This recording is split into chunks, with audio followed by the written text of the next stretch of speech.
अगर आपको लगता है कि हमारी पोजीशन जियोपॉलिटिक्स में काफी स्ट्रांग है तो आप शायद धोखे में हो, क्योंकि सच तो यह है कि हमारी हालत काफी ज्यादा खराब हो गई है। इतनी कि यूएसए अब हमें मुंह पर बेइज्जत कर रहा है। यूएस सेक्रेटरी ऑफ स्टेट ने कल दिल्ली में आके हमारे मुंह पर कह दिया कि हम इंडिया को ग्रो होने देंगे, पर इतना नहीं कि वो हमारे मार्केट को चैलेंज करे। We will not do the same mistake which we did with China. And अभी आपने खबर सुनी होगी कि इंडिया फिर से रशियन ऑयल खरीदने वाला है। वेल, उसकी रियलिटी ये है कि यूएसए ने हमें परमिशन दी है to buy Russian oil, and हम सिर्फ वही ऑयल खरीद सकते हैं जो रशिया ने 5 तारीख के पहले लोड हुआ है। कुछ दिन पहले तक इंस्टा पे सिग्मा एडिट्स डलते थे कि भारत किसी के आगे झुकता नहीं, हम तो रशियन ऑयल बिना यूएसए के परमिशन के खरीदते हैं। बट अब हमारी कंडीशन इतनी वल्नरेबल हो गई है कि अब हमें यूएसए के परमिशन का वेट करना पड़ रहा है। लेजर लाइट का तो पता नहीं, पर ऐसी कंडीशन देख के मेरे आंखों से आंसू जरूर निकल जाएंगे। एंड लिख के ले लो, यूएसए थोड़े दिनों में और उल जलूल बातें बोलने वाला है, क्योंकि ये पागल हो चुके हैं इतने कि अब इनके आर्मी कमांडर सोल्जर्स को बोल रहे हैं कि ये एक रिलीजियस वॉर है एंड इस वॉर के बाद जीसस वापस आने वाले हैं। प्लस ये भी बोला जा रहा है कि जीसस ने खुद डोनाल्ड ट्रंप को इस काम के लिए अपॉइंट किया है। एंड इस क्लेम पे थोड़ा और शो ऑफ करने के लिए कल यूएसए ने अपना doomsday nuclear capable missile test किया, जो इतना घातक है कि ये दुनिया में कहीं भी स्ट्राइक कर सकता है। ये टेस्ट देख के लोगों को लगा कि अब चीजें न्यूक्लियर वॉर की तरफ बढ़ रही है, पर सच्चाई तो ये है कि ये सिर्फ डराने का तरीका है। असल में तो यूएसए ईरान पर ग्राउंड इन्वेजन प्लान कर रहा है, जिसके लिए यूएसए ने अपने सोल्जर्स की जगह कुर्दिश लोगों को यूज करने वाला है। ये एक एथनिक कम्युनिटी है जिनकी पॉपुलेशन ईरान में 70 लाख है, and these people hate Iranian regime, जिसके चलते ये यूएसए से हाथ मिलाने वाले हैं। ये खबर सुन के मुझे लगा कि ईरान अब डर जाएगा, पर ईरान के फॉरेन मिनिस्टर ने सामने आके कह दिया कि we are waiting for them to do ground invasion.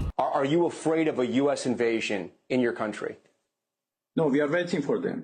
अच्छा, एक और शॉकिंग बात पता चली है जिसे सुन के आपके होश उड़ जाएंगे, और वो ये है कि थोड़े दिन पहले जो साइप्रस में एक यूके के बेस पर अटैक हुआ था, उसे बोला गया कि वो ईरान ने किया है, पर सऊदी अरामको की तरह यहां भी पता चल गया कि ये अटैक ईरान ने नहीं करवाया। मतलब ये भी एक फॉल्स फ्लैग था जिसके पीछे शायद इजराइल का हाथ हो सकता है। अब देखना ये होगा कि बहरीन के ऑयल फील्ड पर जो अटैक हुआ है उसे ईरान ने करवाया है कि वो भी एक फॉल्स फ्लैग है। जो भी हो, पर एक बात तो पक्की है कि इतनी सारी चीजों के बीच फेक न्यूज बहुत पेडल होगी, जिससे बचने के लिए आपको इंडियन लास्ट 24 आवर्स को फॉलो कर देना है, क्योंकि चाहे रात के 3 ही क्यों ना बज रहे हो, कोई भी न्यूज हम सबसे पहले आपको ऐसे पोस्ट डाल के नोटिफाई करेंगे एंड फिर ऐसी डिटेल वीडियो बना के आपको सब कुछ बताएंगे। रैपिड अपडेट्स के लिए हमारे ब्रॉडकास्ट चैनल को अभी के अभी ज्वाइन करो एंड फॉलो कर दो इंडियन लास्ट 24 आवर्स को अभी के अभी।